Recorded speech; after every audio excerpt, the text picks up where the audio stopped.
La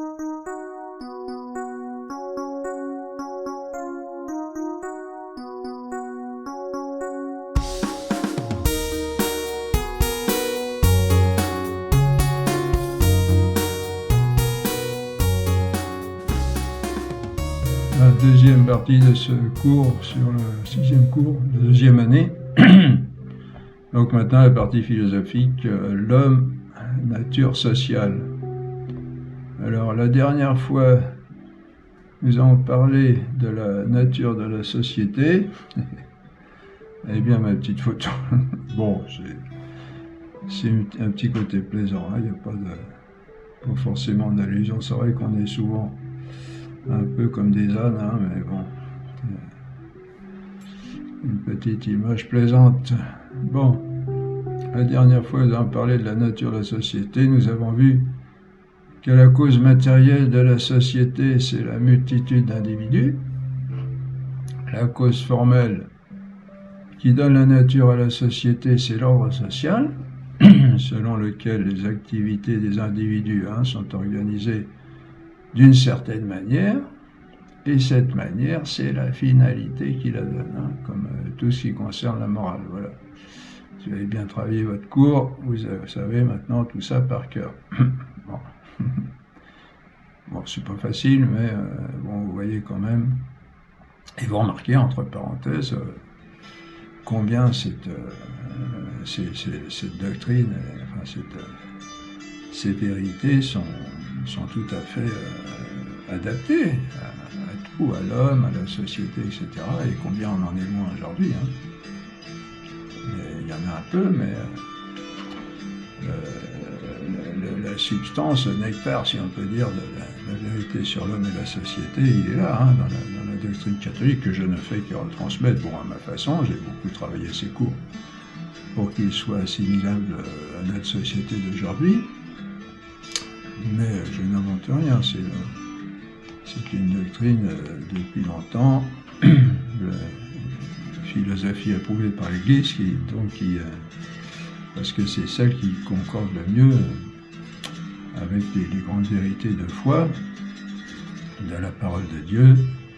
Et pourquoi? Parce qu'on a dit, je vous poserai bien la question si vous étiez là, parce que c'est une philosophie réaliste, c'est la philosophie réaliste qui s'appuie sur la réalité. La réalité, elle est comme elle est, on peut discuter, on peut dire tout ce qu'on veut. Si j'ai une montagne devant moi, la montagne, elle est là, il n'y a pas...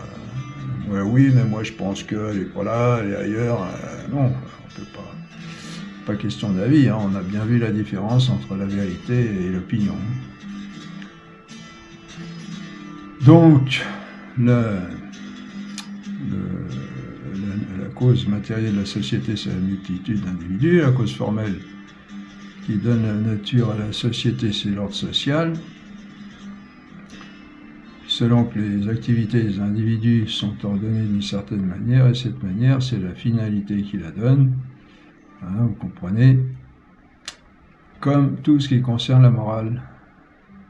C'est donc la finalité de la société qui lui donne sa forme, sa cause formelle, c'est-à-dire qui lui donne d'être ce qu'elle est. La cause formelle, c'est ce qui donne d'être ce qu'elle est, ce qui répond à la question qu'est-ce que c'est, et c'est la nature, l'essence. Et cette finalité est le bien commun à tous, voulu par tous. C'est ce qui donne sa structure à la société, ce vouloir du bien commun par tous. Alors, où on en est aujourd'hui par rapport à ça, Est-ce qu'on veut bien tous le bien commun? Est-ce qu'on veut pas tous son bien personnel à soi?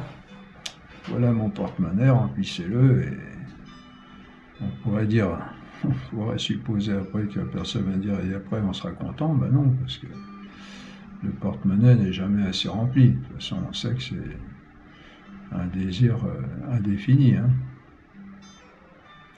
Pour que cela se réalise, il faudra donc que les hommes acceptent de subordonner leurs activités individuelles à cette œuvre commune. Autrement dit, et vous allez me dire, mais c'est pas possible, c'est trop loin des conceptions des gens d'aujourd'hui. Vous allez voir que Bon, la solution est là, mais après, bon, il faut la mettre en application. Hein. Autrement dit, après la question « Qu'est-ce que la société ?», on se demande maintenant « Pourquoi la société ?» Pourquoi l'homme doit-il vivre en société plutôt que seul? Nous voyons donc maintenant, après la nature de la société, la raison de la société, hein, comme on l'a annoncé à la fin du cours précédent. C'est un fait que partout où l'homme se trouve, et à toutes les époques où il a vécu, il vit en société. Ça signifie que l'homme est naturellement social. Il y a dans la nature humaine quelque chose qui comporte cette vie en société. Qu'y a-t-il donc dans la nature humaine qui entraîne cette vie en société? Voilà, c'est plus simple pour le comprendre et peut-être de faire l'hypothèse contraire. Imaginez un homme seul abandonné à lui-même dans la nature. Un enfant aurait peu de chances de survivre parce que l'être humain est le moins bien pourvu de tous les animaux pour la vie sauvage. L'animal a au départ son instinct, par lequel non seulement il fait tout ce qu'il a à faire pour vivre, mais encore il a, dès le départ, l'habilité de le faire. Regardez par exemple l'hirondelle, dès qu'elle se jette du nid, elle sait tout de suite voler, à part quelques très rares exceptions. Et même l'animal souvent est social et apprend avec ses congénères, au moins avec sa maman, comment chasser, se défendre, fuir, se nettoyer, etc. L'homme n'est pas comme l'animal. Au départ, un instinct n'a pas au départ un instinct qui lui permettrait, par exemple, de savoir ce qu'il faut manger, comment le manger, ce qu'il faut boire, quel est le danger, comment le fuir, comment se défendre, etc. Il n'a pas, par exemple, de dents comme le loup ou le sens du danger comme le mouton qui fuit aussitôt qu'il a vu un loup. Un enfant, s'il voit un loup, qu'est-ce qu'il va faire? Ou le boutoutou, on va essayer peut-être de le caresser, mais je ne pense pas que l'enfant va fuir, forcément. Il n'a pas même de fourrure qui pourrait le protéger du froid. Bon, je reviens sur ce que j'ai dit là. Il n'a pas de dents comme le loup. Bon, c'est vrai que les animaux têtent leur maman comme l'homme. Donc ça, c'est pas un très bon exemple. Mais bon, c'est clair que l'animal et les animaux en général sont dotés au départ. J'avais aussi les petits enfants, les petits des chevreuils ou des cerfs, des biches. Ils savent marcher au bout de quelques, je sais pas quoi moi, quelques minutes, ou mettons 1 heure ou 2. Et ils sont prêts à suivre le troupeau. Un enfant, il sait marcher, je sais pas, au bout de peut-être 1 an ou 2 ans. Nous savons d'ailleurs par expérience ce que devient un enfant élevé seul dans la forêt. Il est complètement hébété et il ne vit pas vieux, paraît-il, si toutefois il arrive à survivre, d'après certaines expériences. Un enfant donc livré à lui-même a une grande probabilité de mourir de faim et de froid ou de maladie, ou dévoré par une bête, et si cela n'arrive pas, il est complètement attardé et ne vit pas longtemps, parce que son esprit ne s'est pas développé.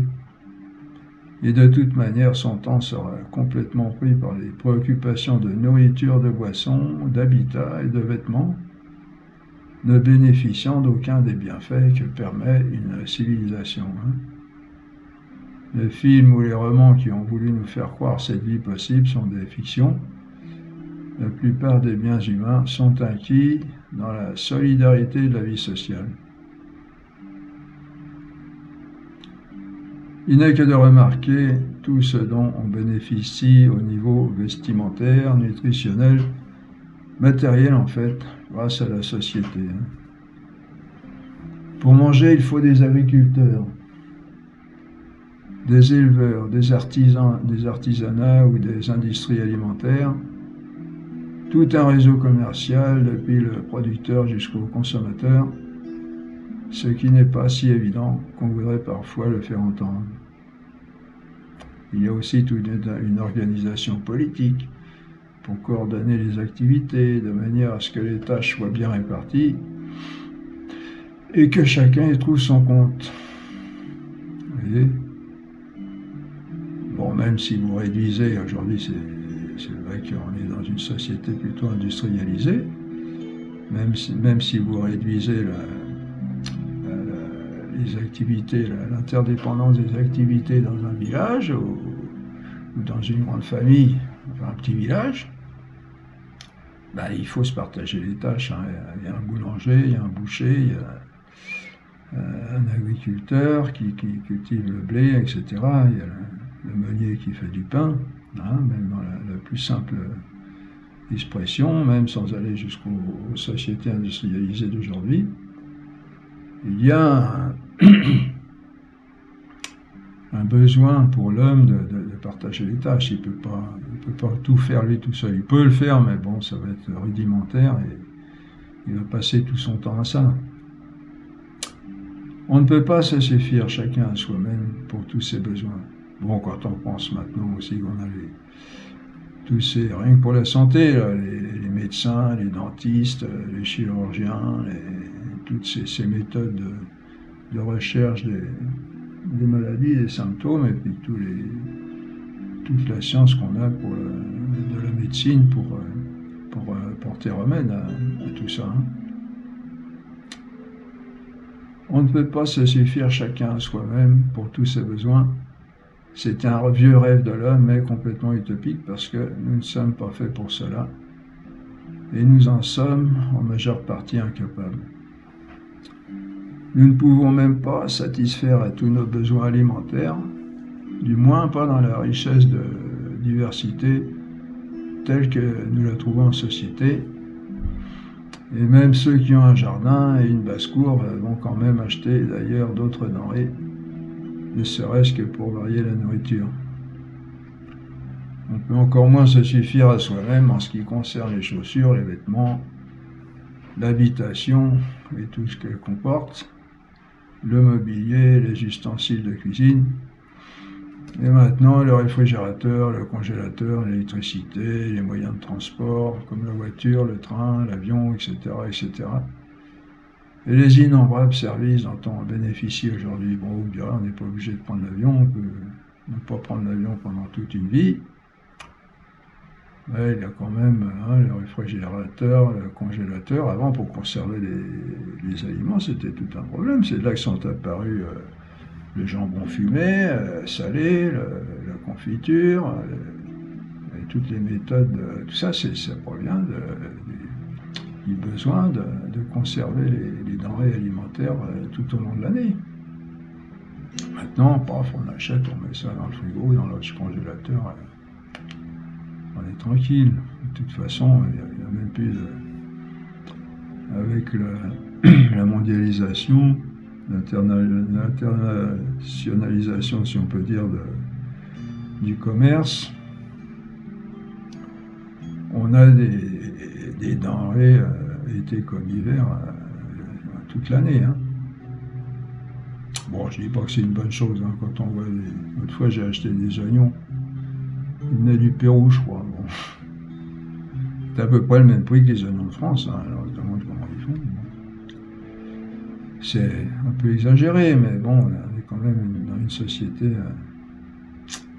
une belle société d'un certain point de vue. Si on savait gérer ça comme il faut, ce serait bien. Donc ceci dans le domaine des besoins matériels, que dire maintenant des nécessités intellectuelles, hein, de ce qui fait la grandeur de l'homme. Nous avons remarqué l'année dernière à quel point l'acquisition des connaissances intellectuelles est quelque chose de lent, de laborieux et de difficile. Hein. Non seulement pour l'homme seul, mais encore plus pour l'humanité. Hein. On ne se doute pas de tout ce dont nous bénéficions depuis le commencement de la connaissance de l'homme, hein, dans l'histoire. Il est rigoureusement impossible à un homme seul de découvrir ce que l'humanité a mis des siècles à apprendre, avec tous les essais manqués que cela suppose. Hein. Les erreurs précédentes servent au suivant pour améliorer les choses. Hein. Dans tous les domaines, c'est comme ça, même dans l'artisanat. Moi, j'en sais quelque chose. En menuiserie, j'ai commencé comme menuisier professionnel. Tout ce qu'on reçoit des autres et ce qu'on a à faire pour le mettre en pratique correctement et l'améliorer. Ceux qui y croient qu'un homme peut vivre seul sont complètement en dehors de la réalité, c'est-à-dire dans l'erreur. Vous allez me dire, mais si, il y a des tas de gens qui vivent seuls, oui, mais ils vivent seuls, mais ils profitent largement des avantages de la société, sinon actuelle, du moins passé. Cette somme, ne serait-ce que dans toute l'éducation qu'ils ont reçue, hein. Cette somme de connaissances constitue un patrimoine commun de l'humanité que les hommes développent tout au long de l'histoire et qui est transmis à l'intérieur de la société par la société, ce qui nécessite donc la vie en société. Bon, il faut sortir aussi de cette mentalité aujourd'hui. On croit que jusqu'à présent, on était baigné dans l'erreur, pratiquement totalement, et que maintenant, enfin, on a la science, on a acquis le savoir, enfin, maintenant, on a des scientifiques qui nous donnent la vérité sur toutes les choses. Bon, c'est vrai qu'on a fait beaucoup de progrès, mais comme on l'a déjà fait remarquer, premièrement, cette science dépend de tout ce qui s'est découvert auparavant, au long de l'histoire, et deuxièmement, la science avec un grand S, comme on dit, la physico-mathématique en particulier, c'est pas la science, c'est une science parmi d'autres. Et malheureusement, on a fait de la philosophie qui doit, on l'a déjà vu, qui est la science des causes profondes des choses. On en a fait un musée des idées, et un musée, et puis aussi un laboratoire d'idées. Bon, c'est pas ça, hein. La philosophie, la vraie, comme celle que nous présentons ici, c'est la recherche des choses en elles-mêmes, la recherche de la réalité, et la philosophie est aussi scientifique. Seulement, la vraie philosophie scientifique, c'est-à-dire réaliste, est rejetée parce que c'est celle qu'a adopté l'Église et dont elle se sert pour présenter pour faire parvenir à ces grandes vérités de la foi, malheureusement. Donc, même la science, qui se croit indépendante et le summum du savoir et de la qualité du savoir, se trompe, en ce sens que, premièrement, elle n'est pas le summum, et deuxièmement, elle dépend de tout ce qui a été acquis précédemment. Hein. On ne veut pas le reconnaître, mais c'est pourtant, si on réfléchit un peu, c'est pourtant la vérité. Ce patrimoine comporte en particulier un enseignement moral, le patrimoine intellectuel, hein, moral de ce qui est bon ou mauvais pour l'homme, et une éducation aux vertus qui ne peut se faire seule, comme on l'a vu. Elle implique une sorte de communication d'énergie à la volonté de l'autre, ce qui suppose d'autant plus la vie en commun. Bon, comme exemple, vous avez un exemple parallèle, qui n'est pas dans le sujet, mais qui peut faire comprendre. Vous avez les coureurs cyclistes, par exemple, qui ont besoin le champion a besoin des autres, ne serait-ce que pour son énergie, pour son mental, voilà, et puis à un moment donné, le champion se détache de ses coéquipiers, mais il a besoin, ne serait-ce que mentalement. La pratique effective de la vie morale avec des mœurs vertueuses entraîne nécessairement la vie en société. Et vous savez que la volonté est tout aussi nécessaire que l'intelligence. Il ne suffit pas de savoir, on l'a vu, hein, où est le bien, il faut aussi avoir la force. Bon, au début, en principe, ça va assez bien, parce que si on est convaincu, on est partie prenante pour y aller, mais il faut tenir dans la durée après aussi. Et avec d'autant plus de force que l'entreprise est difficile. Nous constatons encore cette nécessité de la vie sociale à propos de la révélation qui devrait être le sommet de l'existence humaine. J'ai dû oublier quelque chose. Hein.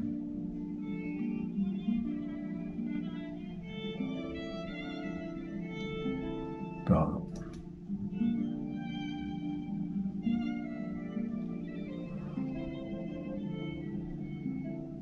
La nécessité, oui, de la vie sociale à propos de la révélation, qui devrait être le sommet de l'existence humaine. Bon, je pense pas qu'il faut mettre ça maintenant. La révélation n'est pas quelque chose d'individuel. Hein. Dieu ou la Sainte Vierge ou Jésus n'apparaît pas à chacun de nous pour nous révéler sa vérité, même s'ils l'ont fait de façon exceptionnelle pour certains, comme pour Saint Paul ou Froissart.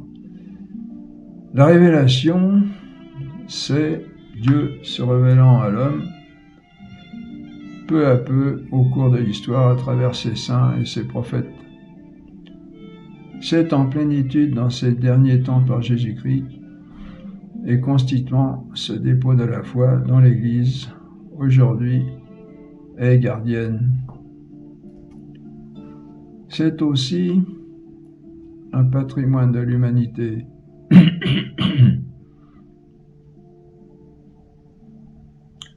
Je répète ce qu'on vient de dire là, parce que je ne sais pas si c'est bien, c'est assez... La révélation, c'est Dieu se révélant à l'homme peu à peu au cours de l'histoire, à travers ses saints et ses prophètes, et en plénitude dans ces derniers temps par Jésus-Christ, et constituant ce dépôt de la foi, la révélation, hein, dont l'Église aujourd'hui est gardienne. On verra ça. On a déjà un peu parlé. C'est aussi un patrimoine de l'humanité, transmis à l'intérieur de la vie de l'Église, ce qui nécessite donc la vie sociale.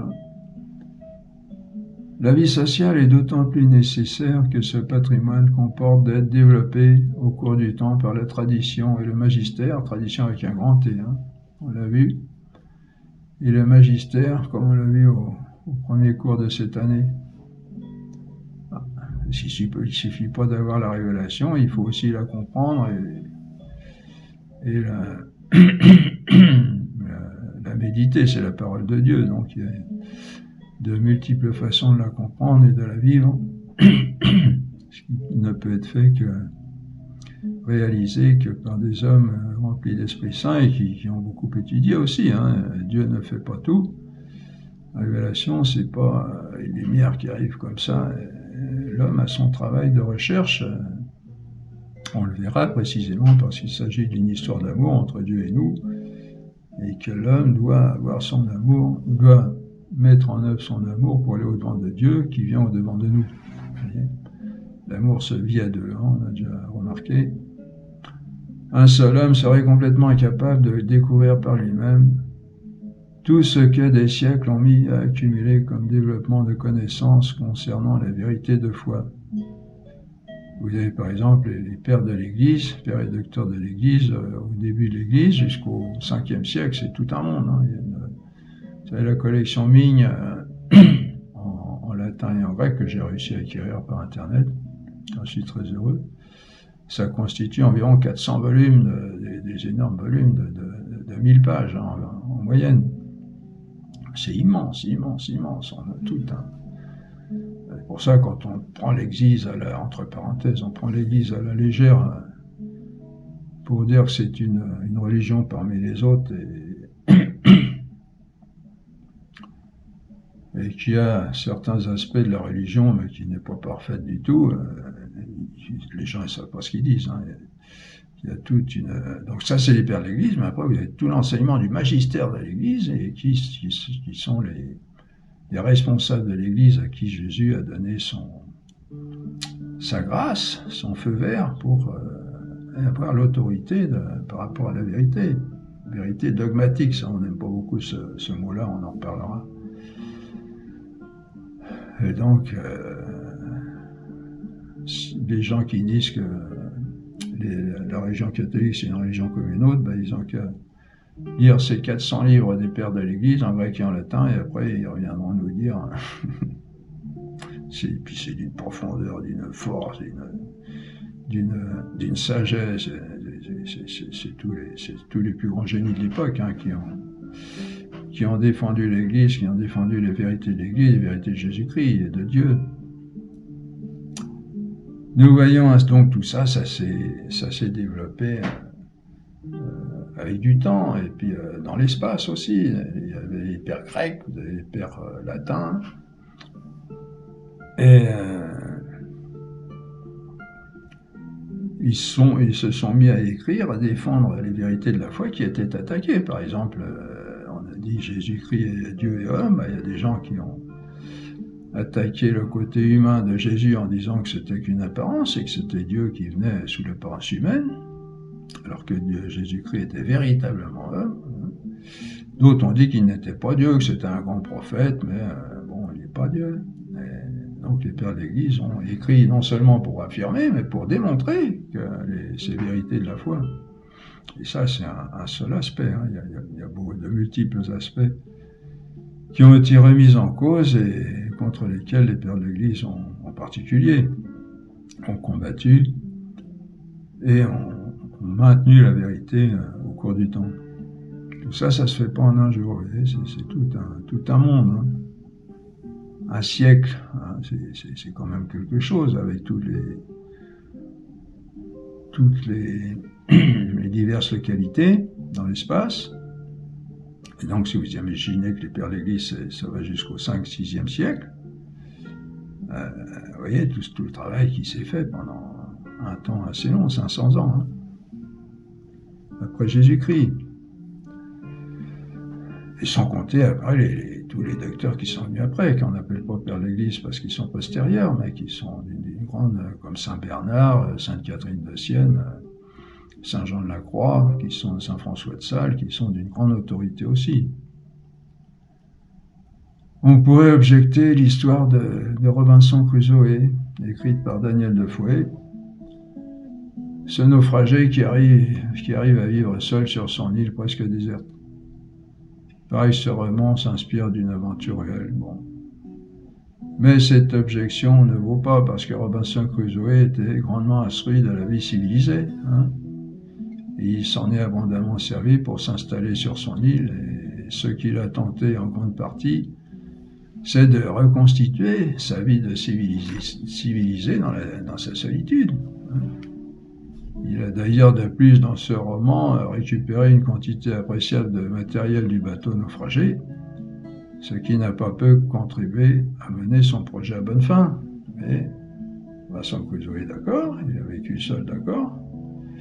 Et je ne sais plus s'il a été récupéré d'ailleurs, un moment d'après, il est revenu dans son pays, je crois. Et puis, ce qu'il a pu faire, c'est grâce à tout ce qu'il a acquis dans son éducation précédente, dans le monde civilisé. L'objection à propos de ceux qui se retirent dans la solitude est du même ordre.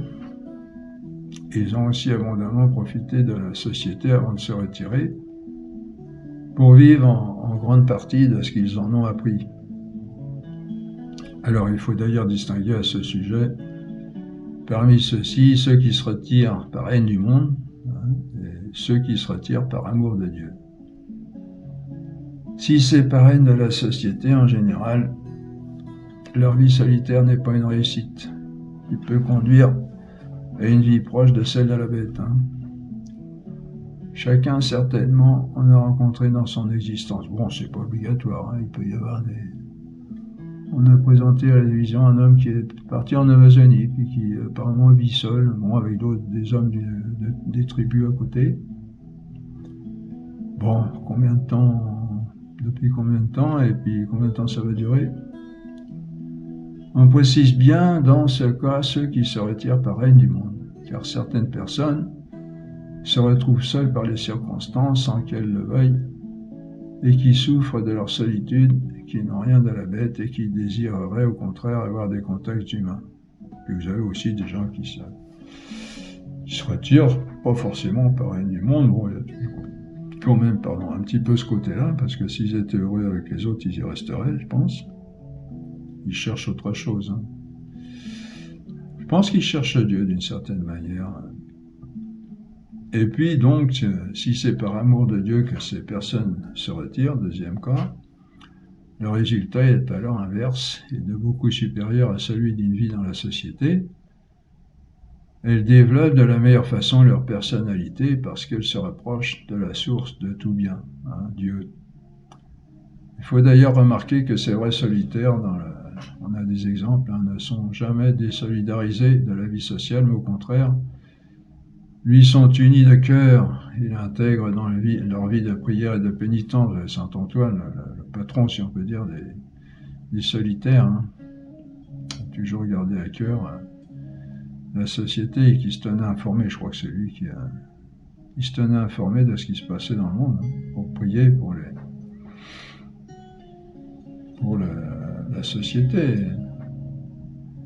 En fait, ce sont ceux-là les éléments principaux de la société, en tant que par leur vie de recherche d'union intime à Dieu, ils deviennent canaux pour le monde de la source de vie, de sagesse et d'amour qui est Dieu, voyez, dont beaucoup dans la société se sont coupés.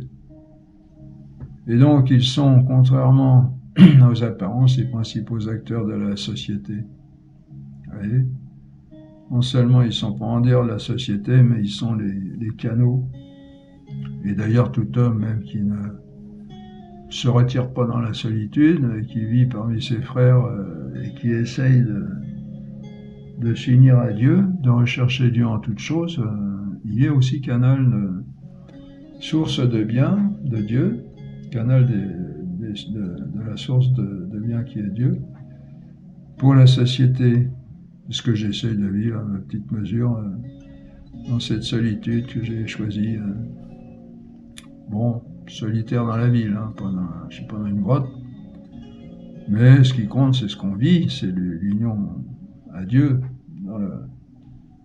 dans la solitude, c'est-à-dire en se coupant de tout ce qui pourrait gêner cette union à Dieu. Bon, tout le monde n'a pas à être solitaire non plus, il faut tout pour faire une société, il faut des pompiers pour les incendies, de la police pour nous protéger, etc. On voit ainsi comment on peut ou bien être solitaire dans la société ou bien solidaire à côté. Ce qui compte en définitive, ce n'est pas le lieu, le fait d'être groupé localement, mais le cœur avec lequel on vit avec les autres, même si on en est éloigné. Ce qui n'a rien d'étonnant, puisque la multitude d'individus dans une société, c'est la cause matérielle, comme on l'a vu, alors que ce qui la constitue comme société, c'est la cause formelle, c'est-à-dire le même but voulu d'un même cœur, et on sait que ce but est Dieu. Vous voyez ? Donc, solitaire ou pas solitaire, ce qu'il faut surtout, c'est être solidaire. Et avoir le même but qui est Dieu. De même, du côté de la société, c'est la société qui peut être solitaire au mauvais sens du terme, en tant qu'elle a abandonné Dieu, et qui s'égare dans de multiples détours, comme on le voit aujourd'hui. On voit encore ainsi combien... Bon, aujourd'hui, il y a toujours eu des gros problèmes. Malheureusement, c'est un triste résultat de notre péché. On voit encore ainsi combien la société est naturelle à l'homme, de même que sa vie intellectuelle, morale et spirituelle. Alors, dans un cours précédent, nous avons dit que nous aurions à chaque question de la vie sociale à réfuter les erreurs qui viennent de l'individualisme et du collectivisme, qui sont, malgré des apparences de vérité, deux maladies aussi dangereuses l'une que l'autre, pour la société, deux maladies graves. Bon, sans doute un petit peu, comme aujourd'hui dans notre monde individualiste à excès. L'individualisme, comme on l'a dit, ne reconnaît que des biens individuels. Pardon. Il n'y a pas pour lui de bien commun. Dans la logique, la société n'est donc pas, dans sa logique, pardon, la société n'est donc pas naturelle à l'homme, ni nécessaire. elle ne peut être alors qu'artificielle. Autrement dit, elle va résulter d'un accord entre les hommes, d'un contrat que les individus ont passé entre eux, stipulant un certain nombre de règles fixées pour organiser la vie sociale. Vous voyez, on reconnaît là la théorie du contrat social chère à Jean-Jacques Rousseau. Cette théorie de Jean-Jacques Rousseau, en lien étroit avec l'individualisme, se rattache en fait à la philosophie individualiste de Kant. Cette théorie du contrat social de Jean-Jacques Rousseau, résultant de son opinion que la société n'est pas naturelle à l'homme, est tout à fait fausse, parce que la société est bien naturelle à l'homme. Cette théorie est née de l'imagination fertile de Jean-Jacques Rousseau. La société est bien naturelle à l'homme parce que les premières sociétés, ce sont les couples qui unissent par leur union les familles des deux côtés. Puis cette société s'agrandit par les enfants qui naissent des deux côtés. Et c'est ainsi principalement que se sont formés les villages, les villes, les régions et les nations. Vous voyez, dans la campagne, des fois, vous avez des fermes, et puis vous avez des maisons qui sont construites autour. C'est la famille qui s'agrandit et qui finit par former un village, enfin qui finissait maintenant, ça n'existe plus tellement. Et même si des hommes décident de vivre ensemble pour une raison ou pour une autre, comme des associations de joueurs aux cartes ou aux boules, ces sociétés ne dépendront pas d'abord d'un contrat, mais des nécessités des personnes et des choses avec lesquelles elles vont organiser ces sociétés, vous voyez. Il pourrait y avoir un contrat, mais ce contrat résultera en grande partie de ces nécessités et non de décisions arbitraires. Cette théorie de Jean-Jacques Rousseau a des conséquences désastreuses pour l'homme. Car si la vie sociale n'est pas naturelle à l'homme, il n'y aura pas de loi naturelle qui résulte de la nature humaine, ni donc de sciences sociales étudiant ces lois pour nous donner le mode d'emploi de l'homme en société. La nature humaine existe avec ses propriétés qui comportent entre autres de vivre en société, ce qui implique des lois, des obligations, un mode d'emploi de cette vie, auquel celle-ci se passe au mieux, selon la nature de l'homme, et non selon notre imagination. On est loin de ça aujourd'hui, vous voyez, ne serait-ce que sur la route, comment les gens conduisent. Déjà, s'il n'y avait pas de tous ces panneaux qui risquent de nous faire avoir une amende, on roulerait n'importe comment. On roule d'ailleurs n'importe comment, dès qu'il n'y a plus d'obligation.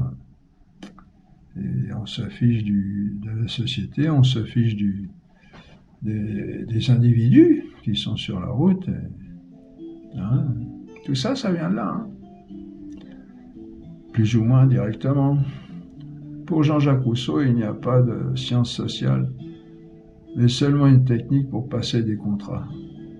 Et alors à ce moment-là, si ce n'est qu'un contrat, c'est un papier qu'on peut déchirer, fiche en l'air, et puis remplacer par un autre. Il suffit d'être d'accord entre nous, on va le remarquer. La conséquence désastreuse principale de telle conception, c'est que la société, les individus qui la composent pourront décider tout ce qu'ils voudront, voilà. Il n'y aura aucune limite à leur fantaisie, parce qu'il n'y aura plus aucun critère pour guider leur jugement, vous voyez. Ce sera donc la majorité qui décidera tout, et n'importe quoi, qui décidera pour les minorités, tout ce qui semble bon, comme l'avortement aujourd'hui, l'euthanasie, le mariage homosexuel, etc., pourvu qu'il y ait un nombre suffisant pour le dire et l'imposer, et pas forcément la majorité. Vous voyez. Nous voyons comme cela est vrai dans notre monde d'aujourd'hui, où l'on tient la plupart du temps plus compte de la majorité que des vraies valeurs fondées sur la nature des choses. C'est la majorité qui décide de la vérité. Claude Polo cite l'expression devenue courante dans 100 millions d'enseignants, vous avez juridiquement tort puisque vous êtes minoritaire. Et il paraît que ça date déjà d'une vingtaine d'années. Hein. On dit qu'il surprend ses étudiants quand il leur annonce que la vérité ne dépend pas de la majorité.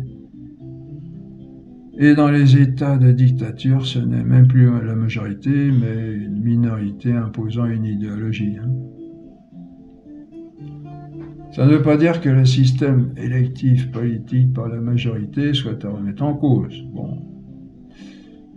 Mais que la majorité doit tenir compte de la minorité et juger de la vérité, non, et juger selon la vérité et non selon des options personnelles. La vérité, c'est-à-dire la réalité des choses, la nature des choses. La démocratie est une bonne chose si elle sert tous les intérêts. On voit ainsi avec Jean-Jacques Rousseau comment les façons de penser et de vivre de l'homme découlent des courants philosophiques. Nous savons comment Jean-Jacques Rousseau en est arrivé là. Il pensait que l'homme est bon à l'état sauvage et que c'est la société qui le corrompt. C'est le mythe du bon sauvage. Pour l'anecdote, on dit qu'il a mouillé de ses larmes par l'émotion un pan entier de sa veste à la découverte de cette conception pour dire quelle place a tenu dans sa vie cet événement. On retrouve des épisodes semblables chez Descartes et Kant. Et quand on sait ce qu'on doit à tous ces gens comme déboire à la société, on peut soupçonner à bon droit le prince des ténèbres de ne pas y être étranger. Bon, ça c'est un avis personnel, mais je pense qu'il y a beaucoup de vérité qu'on peut déduire de ce qu'on vient de dire, hein, que ces émotions, ces excès d'émotions dans la trouvaille, si on peut dire oui, qu'il faut dire oui, par rapport à ces conceptions. Et d'un autre côté, quand on sait que tout ce que cela a apporté de mauvais à la société et on en déduit que le prince des ténèbres ne devait pas être étranger à ces excès d'émotion. On retrouve là le grand défaut antiphilosophique qui est de s'attacher plus à son affectivité qu'à la vérité. C'est cela qui a plu à Jean-Jacques Rousseau, alors c'est cela qui est vrai, qui doit être vrai, qui s'empresse d'inculquer, d'imposer. Le meilleur moyen pour tomber dans l'erreur. Moi, j'aime pas du tout bon, c'est personnel, mais je pense que c'est fondé, les prédicateurs ou les gens qui mettent dans leur enseignement, dans leurs exhortations. Moi, j'aime ceci, j'aime que. Mais on n'a rien à fiche, nous, qu'il aime ou qu'il aime pas. Ce qu'on voudrait savoir, c'est la vérité. Est-ce que c'est bon, est-ce que c'est pas bon? C'est un énorme défaut d'un prédicateur et dont il devrait se corriger avec la plus grande sévérité. Il n'y a aucune vérité dans le fait d'aimer quelque chose ou pas. Ce qui nous intéresse quand on écoute, ou quand on est obligé d'écouter quelqu'un, quand on va à la messe, on écoute un sermon. Bon, enfin, il y a de belles choses aussi qui se font, mais et quand vous entendez ça, vous pouvez être sûr qu'il y a un problème de ce côté-là, il y a un problème dans la personne. Bon. Il faut éviter de juger et essayer de voir Dieu en toutes choses. Il faut être clairvoyant aussi, pour pas avaler n'importe quoi. En fait, Jean-Jacques Rousseau n'avait aucune expérience du sauvage, car s'il était tombé sous la dent d'un anthropophage, il aurait constaté concrètement et avec douleur son erreur. Ah oui, vous savez qu'il n'y en a plus d'anthropophage. Hein. Ah non, on a mangé le dernier la semaine dernière. C'est une blague. Il est vrai que la civilisation est parfois, d'une certaine manière, cause de corruption. Seulement, ça ne tient pas à la nature même de la société, mais à sa façon de se conduire. Si, par exemple, les hommes qui la composent se laissent aller à leurs passions, à leurs vices, de même qu'un homme n'est pas corrompu par nature, mais par son choix de conduite. Et un homme peut se corrompre dans une bonne société, sa liberté demeure entière. Hein. Quelqu'un qui pratique la pédophilie, qui viole, ça vient pas de sa nature, ça vient pas de la société, ça vient d'un choix personnel. Bon, un choix. Des fois, les gens sont malades et ils sont pas arrivés comme ça d'un seul coup. Mais c'est ni dans la nature, ni de l'homme, ni dans la nature de la société. L'homme est libre de choisir. Il est fait, il a été créé libre. Alors il est vrai que des fois, on se met dans telle situation que il y a beaucoup de circonstances atténuantes où on se met où on est mis. Parce que des gens qui vivent, qui naissent dans des conditions vraiment déplorables, c'est sûr que les pauvres enfants qui reçoivent non seulement qui n'ont pas d'éducation, mais qui en plus sont à l'école de tous les vices, c'est sûr qu'il y a de gros problèmes, mais c'est pas la société par elle-même, c'est pas la société en tant que société, mais une société qui s'est dégradée. Il ne faut pas prendre d'exemple type sur quelque chose qui est dégradé. De même chez un enfant laissé sans éducation, vous voyez, comme ce n'est pas le meilleur de lui-même qui va se manifester et se développer, mais plutôt tous ses bas instincts, ses passions et ses vices. Hein, il y a des familles où il n'y a rien à manger à la maison, les pauvres filles, des fois, elles se prostituent pour avoir un peu d'argent. Bon.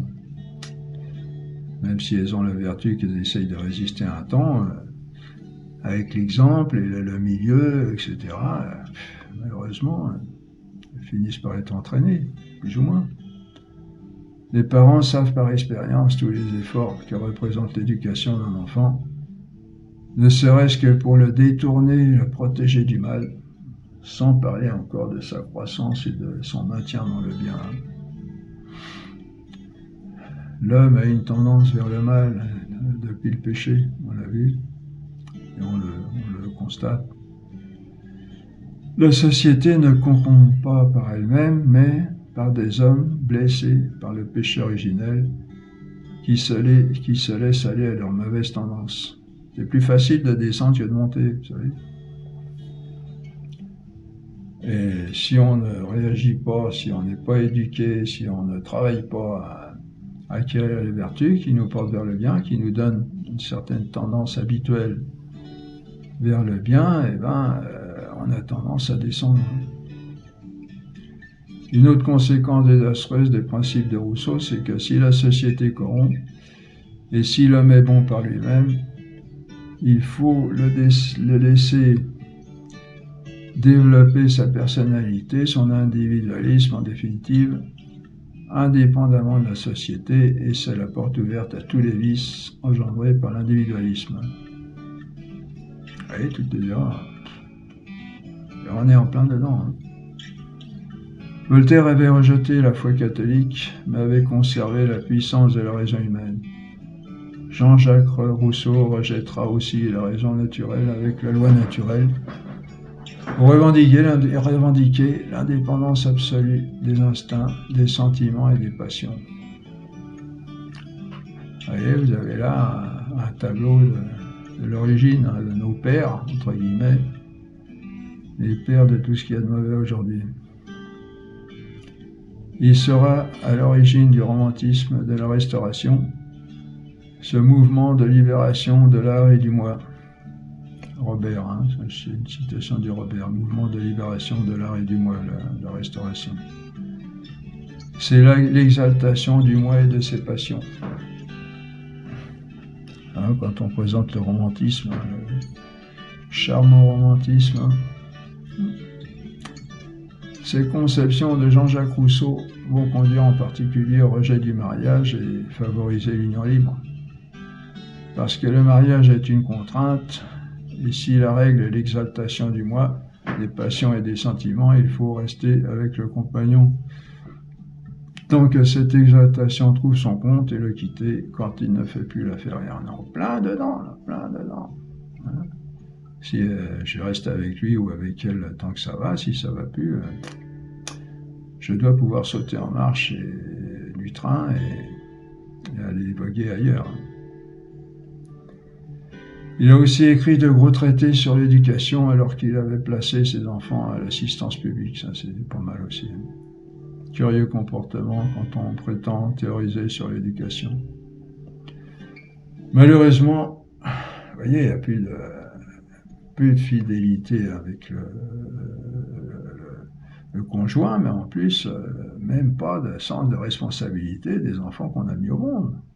N'importe qui peut les éduquer, ça n'a aucune importance.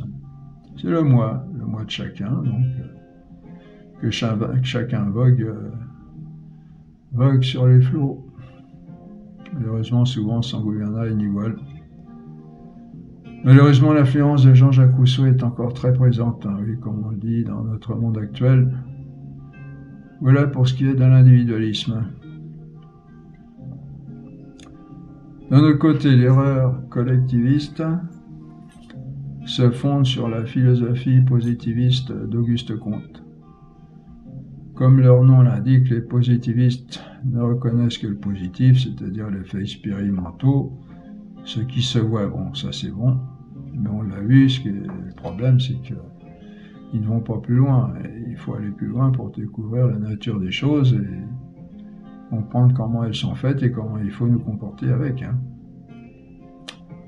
En ce qui concerne la vie sociale, attentif aux données positives sur le globe, Auguste Comte remarque que partout où l'homme vit, il vit en société.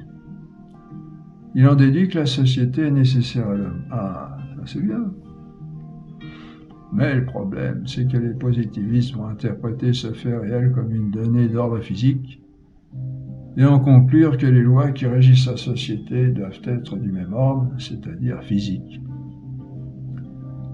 De même, en effet, pour eux que la pomme tombe de l'arbre selon une certaine loi, la loi de gravitation, de même les hommes, du fait qu'ils vivent en société, doivent vivre selon certaines lois semblables, c'est-à-dire physiques, autrement dit, selon un certain déterminisme. Et de ce fait, le collectivisme est en plein dans le déterminisme et comme conséquence logique, il rejette la liberté individuelle, hein, comme on l'a déjà signalé. Mais aucune contrainte ne peut forcer des hommes à former une société dont ils ne veulent pas. La société est une œuvre volontaire et libre de l'homme. Elle ne résulte pas d'une nécessité physique, parce que l'homme est un être volontaire et libre. On le voit avant tout dans la première société humaine, le mariage, où deux êtres de sexe opposé s'unissent dans les conditions normales, librement. Certes, il y a l'attirance naturelle de personnes de sexe opposé, ce qui inclut un certain déterminisme, mais cette attirance, pour être humaine et non animale, doit être réglée par la raison, qui est principe de liberté. Oui. On voit encore, comme souvent, comment deux erreurs s'opposent l'une à l'autre en philosophie. Jean-Jacques Rousseau a bien vu que la société résultait de la volonté libre des hommes, mais il a nié qu'elle était naturelle à l'homme. Les positivistes, eux, ont bien vu que la société était nécessaire à l'homme, mais ils en nient la liberté individuelle. Il faut reconnaître les deux vérités partielles et complémentaires de ces positions et voir comment elles s'accordent. Et toujours la même méthode de recherche de la vérité dans ce qui a été dit et étudié. Rechercher ce qui est vrai, rejeter ce qui est faux et voir comment s'accordent les vérités pour trouver la vérité entière. La société est naturelle et nécessaire à l'homme, mais elle doit résulter en même temps de la liberté individuelle des personnes, et ceci parce que l'homme est un être intelligent et libre, intelligent au sens où il possède l'intelligence, et donc tout acte qui provient de lui doit provenir de cette intelligence et de cette liberté, sinon il n'agit pas comme homme, mais comme soumis à un déterminisme, en fin de compte comme une pièce de moteur. La société doit donc respecter au premier chef cette liberté. ce qu'Auguste Comte n'a pas vu, pensant que la vie sociale doit être régie par des lois d'ordre physique ou chimique. Alors vous allez me dire, ouais, c'est bien gentil, mais alors si tout le monde est libre, ça va être le chaos. Ben non, on l'a vu, on le reverra, je pense. Comment ça doit se vivre. Pour Jean-Jacques Rousseau, il n'y a pas de science sociale. Et pour Auguste, bon, je peux le dire, on peut le rappeler, et puis on le reverra, que une société comporte de tenir compte de la liberté, de respecter la liberté de chacun, mais en éduquant cette liberté, hein, pas une liberté qui... la fausse, on l'a vu, hein, la fausse liberté qui pense qu'on peut faire tout et n'importe quoi, mais la vraie liberté, c'est ce qui va nous faire rechercher ce qu'il y a de meilleur. Une liberté qui ne sert à rien, qui cherche à rester libre, ne sert à rien, on l'a vu. La meilleure liberté, c'est celle. La liberté c'est un pouvoir de choix, et le meilleur emploi de la liberté, c'est de faire les meilleurs choix. Vous voyez ? Donc, que chacun soit libre, je rappelle ce qu'on a dit là, parce que chacun soit libre, dans une société, il faut que chacun respecte la liberté des personnes. Ça ne veut pas dire que chacun va faire tout et n'importe quoi, mais qu'il va falloir chercher ensemble, faire ensemble les meilleurs choix. On a vu que cela va se faire en choisissant le meilleur bien, qui est Dieu en fin de compte. Bon, Dieu, et puis tout le chemin qui y mène avant, hein, tous les autres choix qu'il faut faire et qui doivent conduire au bonheur aussi. Pour Jean-Jacques Rousseau, il n'y a pas de science sociale, et pour Auguste Comte, la science sociale est d'ordre physique, ce qui ne vaut pas mieux. Il ne s'agit pas de loi physique, mais de loi morale, comme on l'a vu, qui dirigent les actes d'être libre vers leur fin dernière, voilà, vers le vrai bien de l'homme. Une objection du positivisme à cette vie morale qui résulte de la liberté humaine est que les sciences sociales doivent être des sciences expérimentales. Alors c'est vrai en un sens, en ce qu'il faut observer l'homme pour voir comment il vit, en tirer les conséquences et établir des règles qui vont l'aider à mieux aller vers sa fin dernière. C'est vrai en ce sens qu'il faut observer l'homme pour voir comment il vit, en tirer les conséquences et établir des règles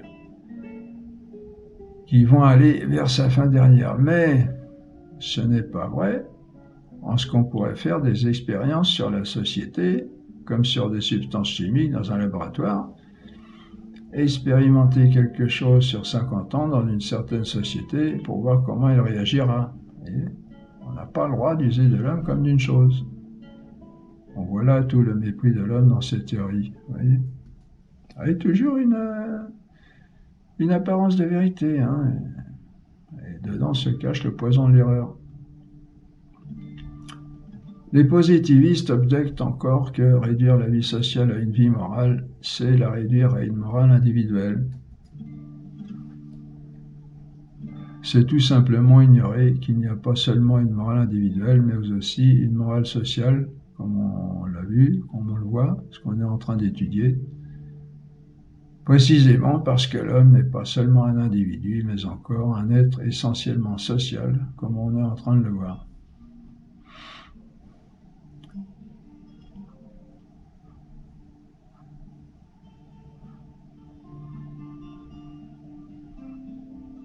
On peut considérer comment la théorie d'Auguste Comte se rattache à sa propre philosophie.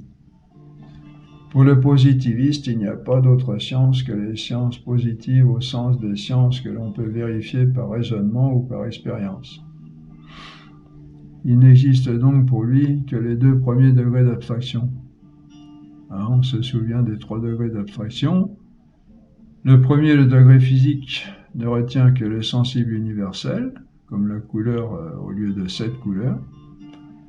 Le deuxième, le degré mathématique, ne retient que la quantité, discrète ou continue.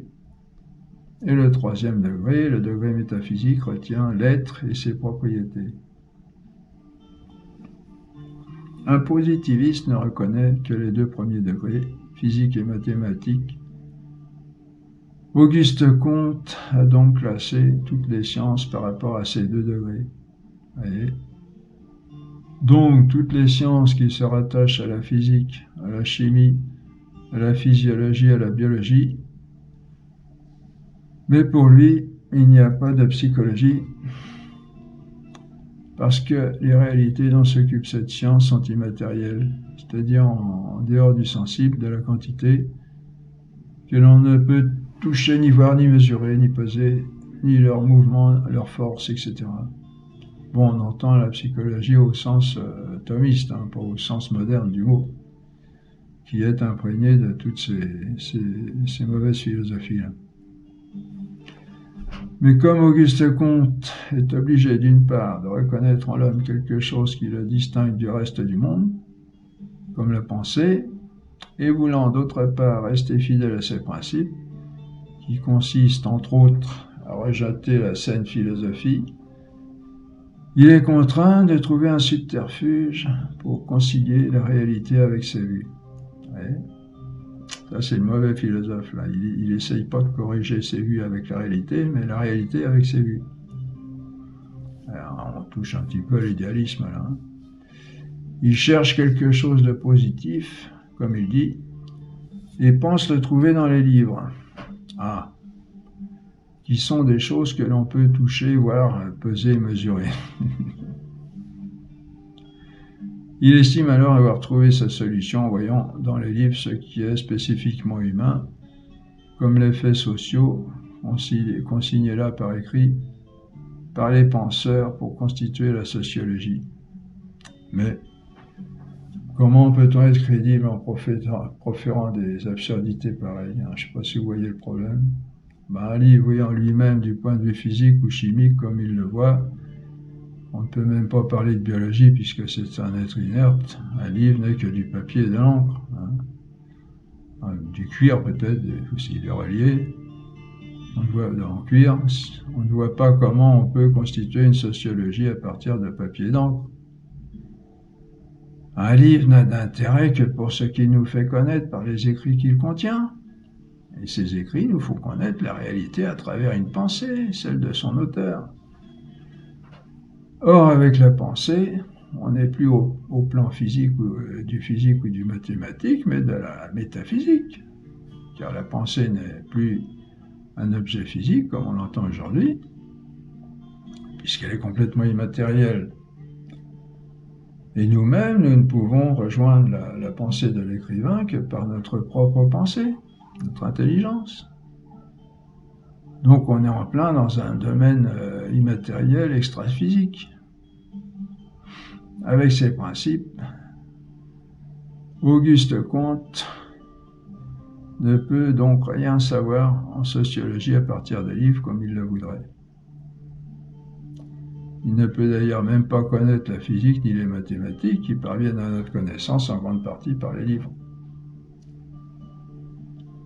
Ensuite, il n'a certainement pas fait toutes les expériences de physique avec les mathématiques qui ont été faites au cours du temps pour parvenir à ne serait-ce qu'à la science de son époque.